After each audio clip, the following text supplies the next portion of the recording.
Вперед! Шагом! Марш!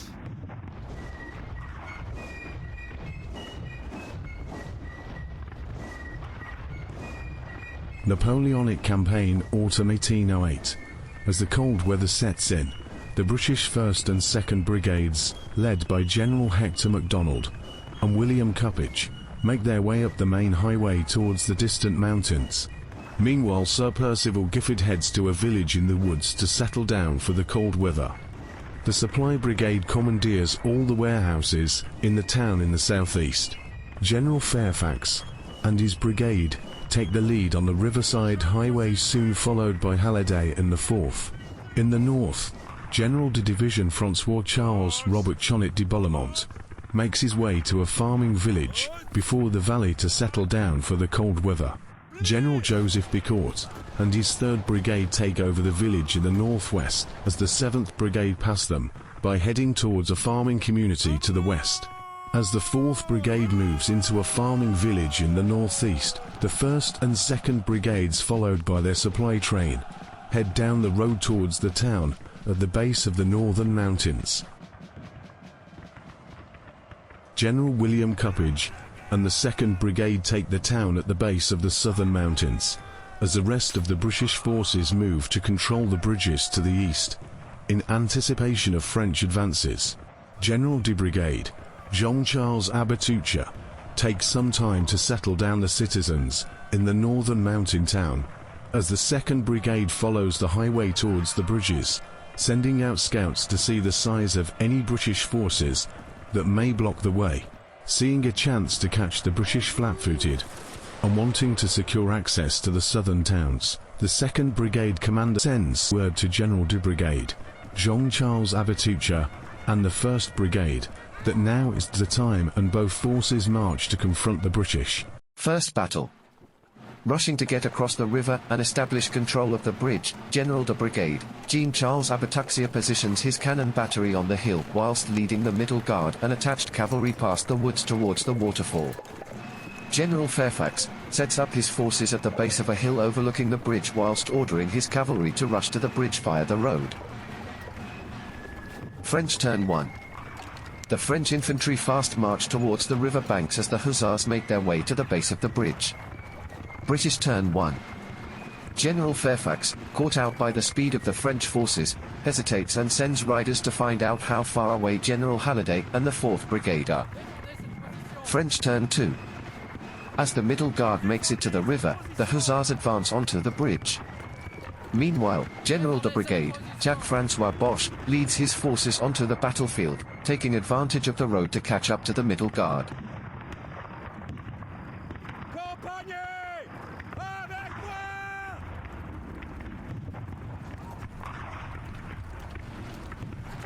British turn 2.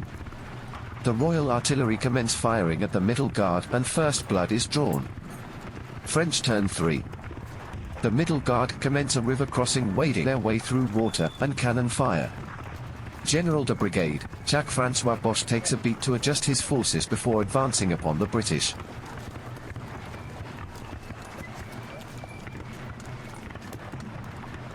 British turn 3.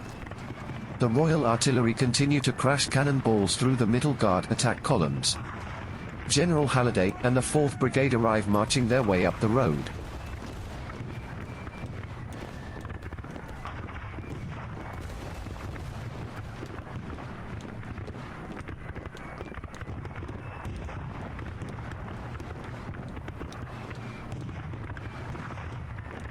French turn 4.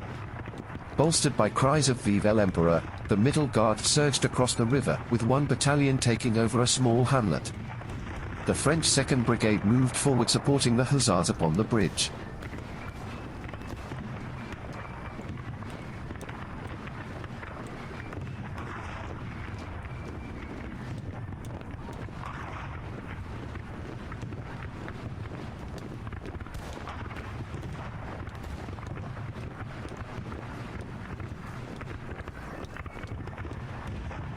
British turn 4. All the British forces pour fire into the hamlet to little effect. Then begin to march on the middle guard.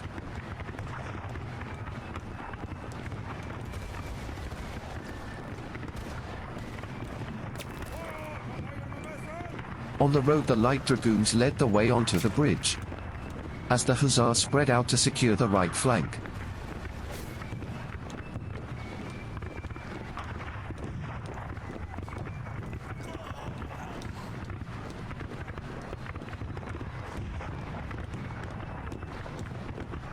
French turn 5. Finally, the French cannons opened fire. At the same time the guard in the hamlet attempted to harass the oncoming British line. The 2nd Brigade spread out from the bridge looking to ford the river. The fight for the bridge begins, and at the same time the middle guard crashes into the British line.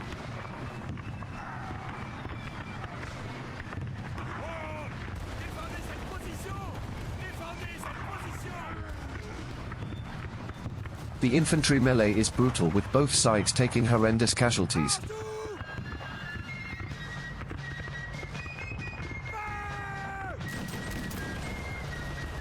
On the bridge the hussars are seen off by the light dragoons, who then charge into the French voltigeurs, scattering them before falling back towards the British lines.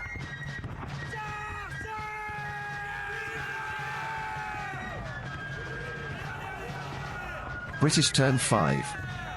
The cannons continue firing from both flanks.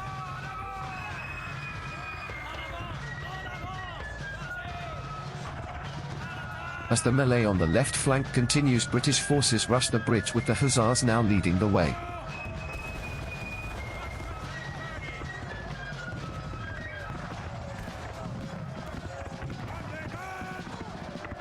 However, the French column proves to be too much for the light horse and sees them off.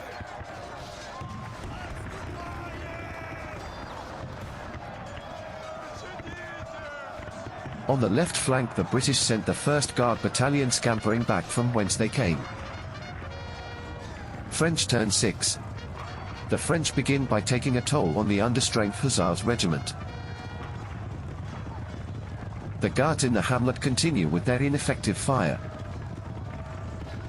Another middle guard battalion charges into the recently victorious British line forces.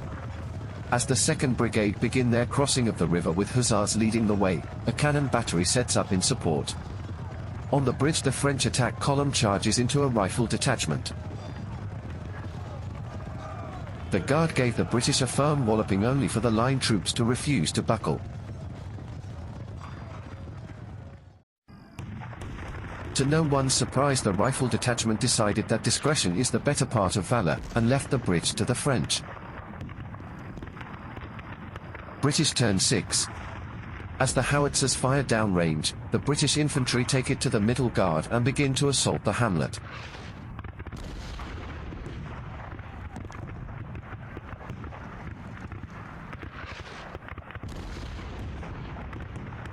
On the bridge, emboldened light dragoons charge the heavily wounded French infantry. As General Halliday finds his forces to spread out to order efficiently, a lone Hanoverian battalion interposes itself between the French cavalry and the small hussar regiment. Yet again the British line proved to be too much for the middle guard and win the combat. Though the hamlet proves to be a much harder nut to crack, with the guard easily seeing off the first assault. On the bridge the light dragoons run right through the shattered French battalion, scattering men into the river, and charge headlong into the hussars stationed at the base of the bridge. The ensuing cavalry scrum sees both sides heavily mauled, and the British are forced to retire back down the bridge. French turn 7. Hussars catch Hanoverians in a march column, as French infantry form a line and cross the river.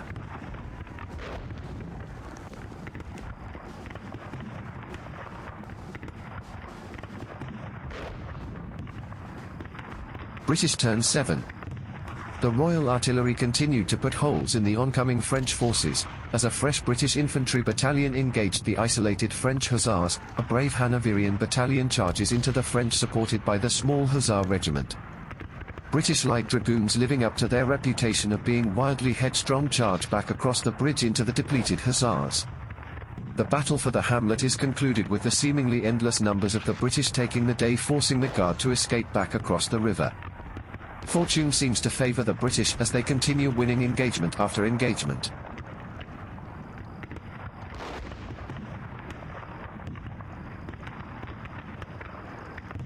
French turn 8. the French line battalion on the river bank open fire upon the Hanoverians, shattering them, which causes a cascading effect throughout the British forces, with the heavily depleted Dragoon Regiment finally deciding to retire from the field. British turn 8. As the sounds of British guns reverberate across the battlefield, the British forces begin to make their way across the river. The French assault has failed to secure a bridgehead, and the day belongs to Generals Fairfax and Halliday.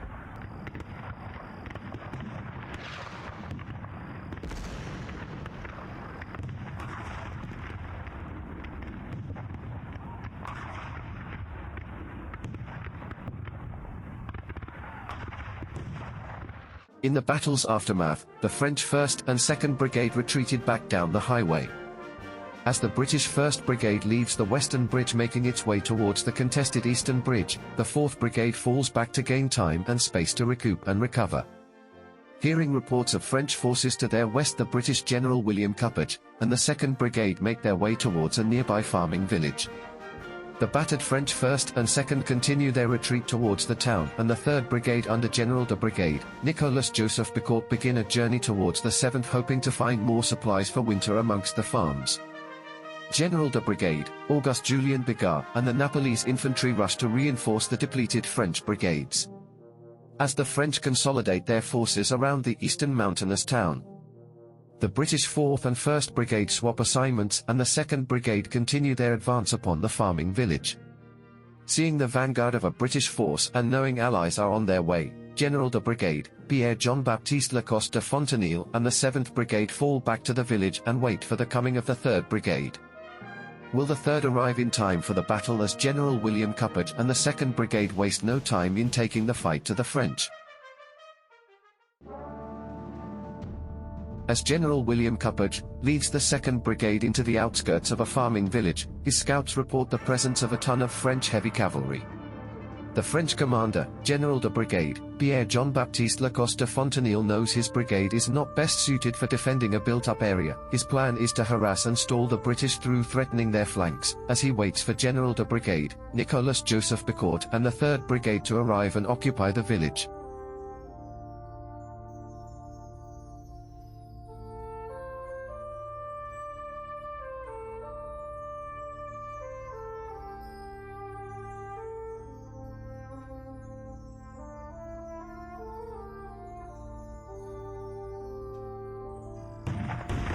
British turn 1. The British note the lack of French troops in the village outskirts, and not wanting to be caught in the open by the French heavy cavalry, they force march their way towards the safety of the buildings. French turn 1. General de Brigade, Pierre Jean-Baptiste Lacoste de Fontenille, leads the majority of his cavalry on a wide sweeping maneuver, whilst leaving the lone cuirassier regiment in the village. British turn 2. As the British cannon open fire, the infantry finds the going slower than they hoped as they march through the paddocks outside the village. French turn 2. The Lancers lead the way as the French cavalry redress their ranks amidst the safety of the hedges.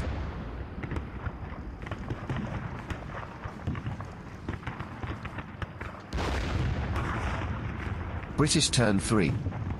The cannon continue their ineffective fire at the obscured cuirassiers, as the first of the British infantry battalions make it into the village.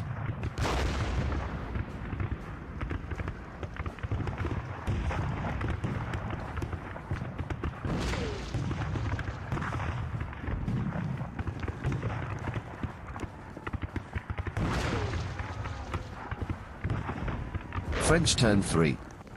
With immense bravery, the French cavalry leap over the hedges and begin to charge down the British cannon and attached defenders.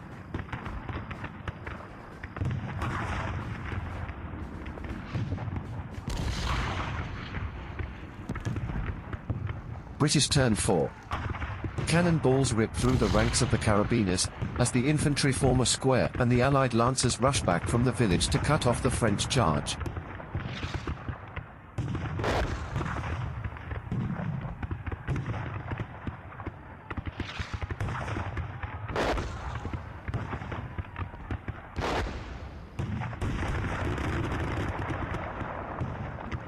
French turn 4. With a mighty roar, the French lancers charge into the English square, as the heavy cavalry smash into the understrength British cavalry. The square easily sees off the lancers, but the French heavy cavalry easily dispatch the Allied lancers. British turn 5. The Royal Artillery look down their barrels at the flanks of French carabiners, as British soldiers fire pot shots at the Cuirassier regiment making its way to reinforce the beleaguered French cavalry. The heat proves too much for the lead Carabinier regiment and they scatter from the field, allowing the British Allied lancers to charge the 2nd Regiment, though they found the French heavy cavalry too formidable an opponent, leaving the French in charge of the open fields. French turn 5. As General de Brigade, Pierre Jean-Baptiste Lacoste de Fontenelle struggles to gather all his disparate forces and yet again sends scouts to find the missing French 3rd Brigade. The Carabiniers rally and redress their ranks. British turn 6. British cannons and muskets continue to pluck away at the French cavalry.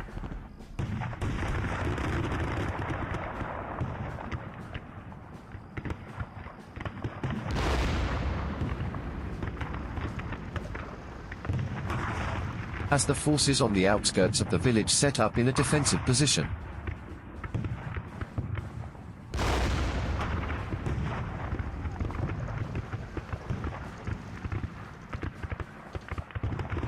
French turn 6.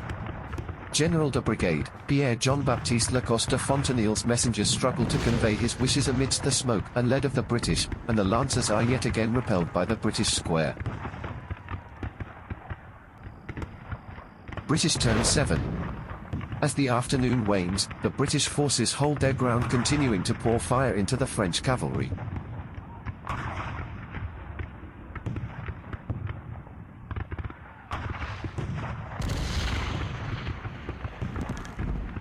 French turn 7. Just as it looks like the French 7th Brigade must flee the field, the 3rd Brigade finally arrives. They pour through the village, making a beeline for the British infantry.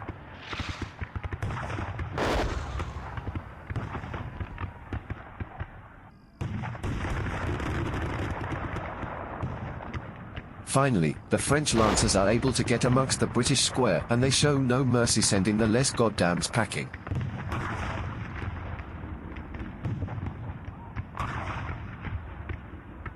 British turn 8.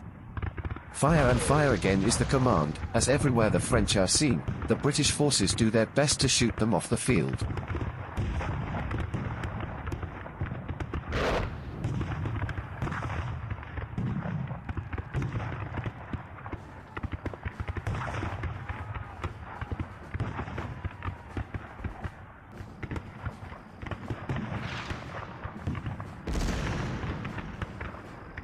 French turn 8. With the French cannons acting as a starting pistol, the attack columns drive into the defending British. Unfortunately, a full day of force marching has sapped the strength of the French, and they take horrendous losses, being easily repelled by the British. In better news for the French, the Lancers continue their glorious charge, ripping through the crews of the British cannon.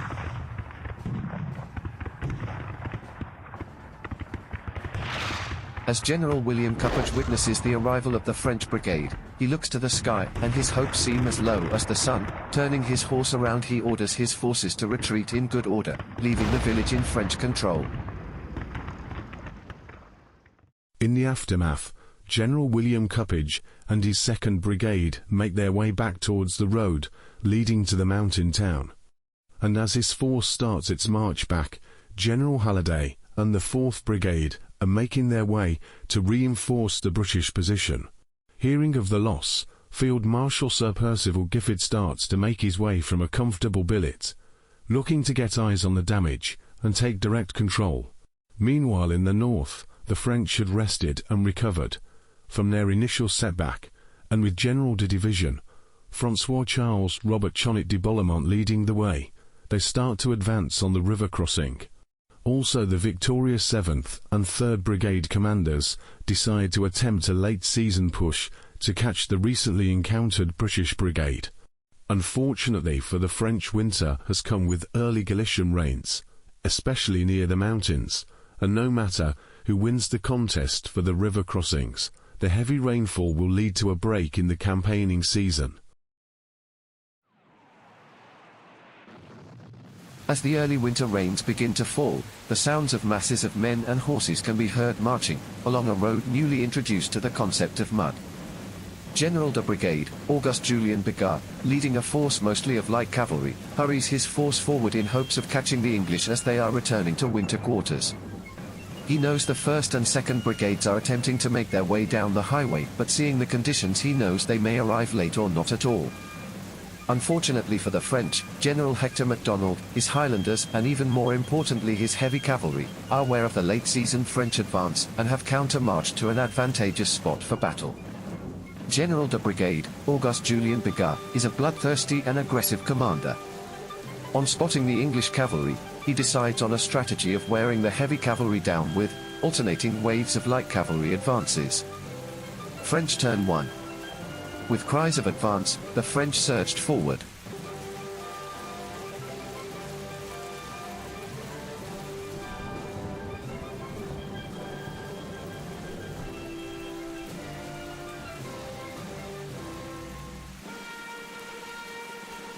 British turn 1. As always, the impetuous Inniskilling dragoons take the bait and charge the French hussars. Meanwhile the Highlanders, attached cavalry and cannons take position on the hill overlooking the road.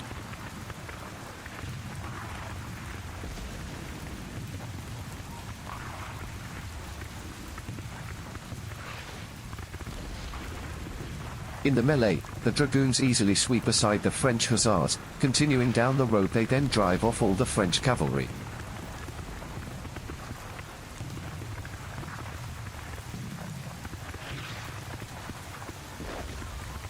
French turn 2. General de Brigade, Auguste Julien Bigot, disgusted by the performance of his cavalry, turns on their commanders with explosive vitriol, stunting any chance of immediate progress. British turn 2. As always the British cavalry has every intention of advancing, and they hurtle down the road into the French lancers. Though they have made space for the rest of their brigade to take full control of the right flank. In the fight the lancers are destroyed as a competitive force, but the heroic chasseurs à cheval finally win a combat for the French, and the British cavalry wheel about and retreat back from whence they came. French turn 3. Forming a line, the Napolese infantry begin to advance, and their brothers in the chasseurs à cheval regiment continue to run down the British cavalry. Fortunately for the 4th Brigade, General de Brigade, Jacques-François Bosch and the 2nd have arrived. Splitting his forces, Bosch sets up the cannon to cover the Highlanders. The bulk of his infantry are sent to support the Napolese, as he leads the cavalry and single battalion up the road. In the fight the heroic chasseurs see off the advance English dragoons, then fall back to their newly arrived allies. Point to the French. British turn 3. Begins with the heavy cavalry choking the road, with a mass of charging horse. General Fairfax and the 3rd move en masse to cut off the Naples troops.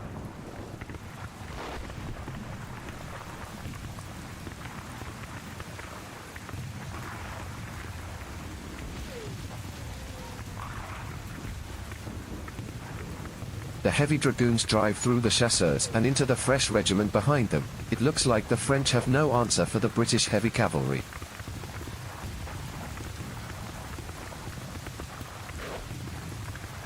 French turn 4. As the cannons take pot shots at the distant English forces, the severely mauled French cavalry make a desperate assault only to be easily shattered.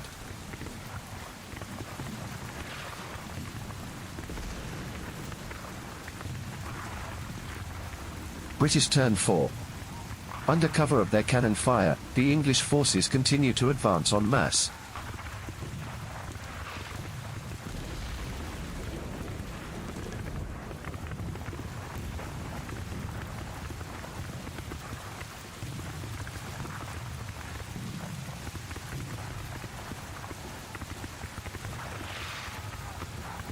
French turn 5. The cannon starts to pick apart the English cavalry, as the Napolese infantry do the same on the other flank.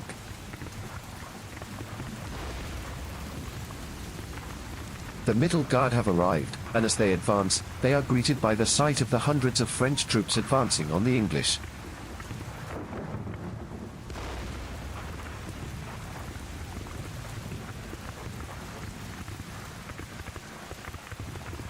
British turn 5. Following up from the inefficient British fire, the light dragoons charge into the Kingdom of Naples infantry.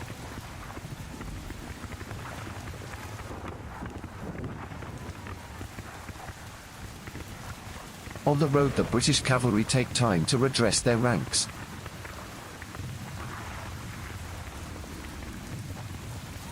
In the combat, General de Brigade, Auguste Julien Bigot, and his closest aides countercharge the light dragoons, leading the troops of Naples to a bloody victory. French turn 6. The jubilant 1st Regiment of Naples fire a volley into the oncoming British, as their fellow regiment moves forward to engage the foe. Arriving right on their heels are the battalions of the Middle Guard. The Hussars continue the carnage on the road, charging into the Enniskilling Dragoons.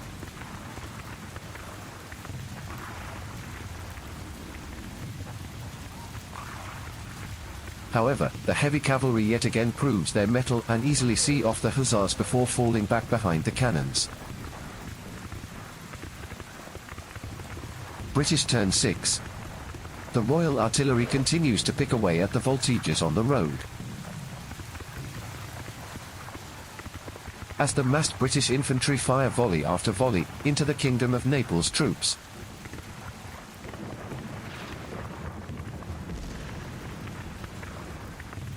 Followed by an all-out advance from the British and Hanoverian troops.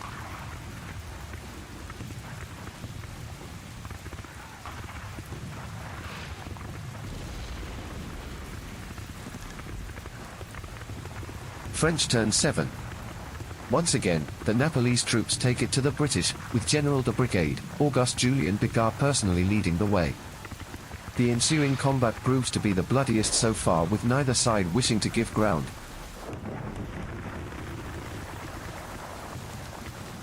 Though ultimately, it's the British who break.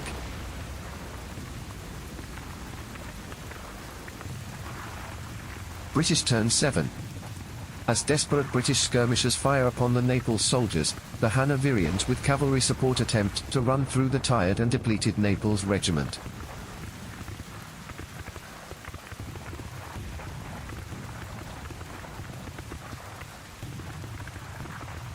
At the same time, the French columns nearer the road find themselves assaulted by British soldiers and light dragoons.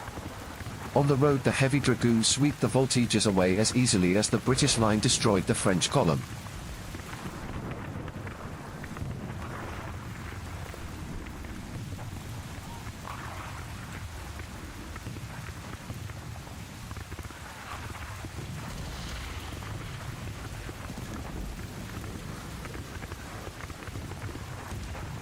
French turn 8.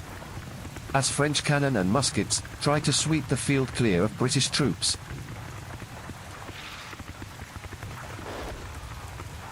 The Middle Guard join the French line infantry, and on the road the attack columns assault the cannons and cornfields.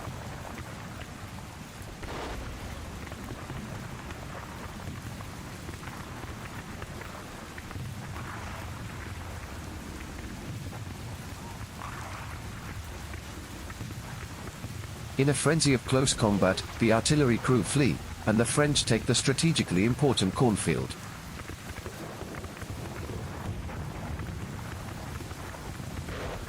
With only the Middle Guard struggling to remove their opposition, evening is here just as the French have taken strategic control of the battlefield.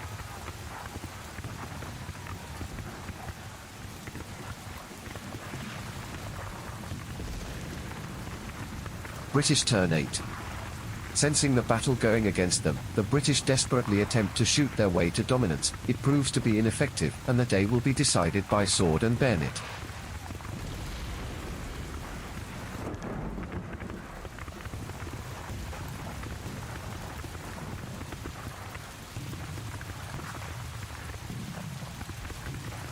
Heavy dragoons dismount from their horses and attempt to enter the cornfields at sword point.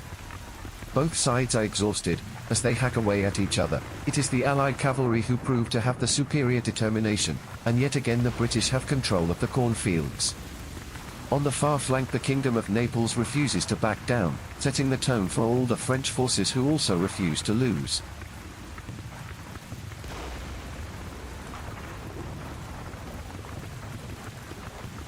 As night settles and the heavy rains increase in ferocity, it is the British forces who ultimately take the day, with the battle for the cornfield proving to be the determining factor.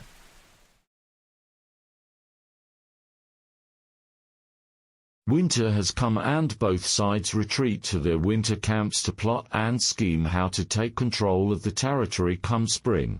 This first part of the campaign is a British victory, with them accumulating the 25 campaign points first. In the next sessions a few changes are made. First, we will use the reinforcement rules from the main Valour and Fortitude rules, and the campaign will be a race to control 8 strategic zones with both sides starting from their winter camps.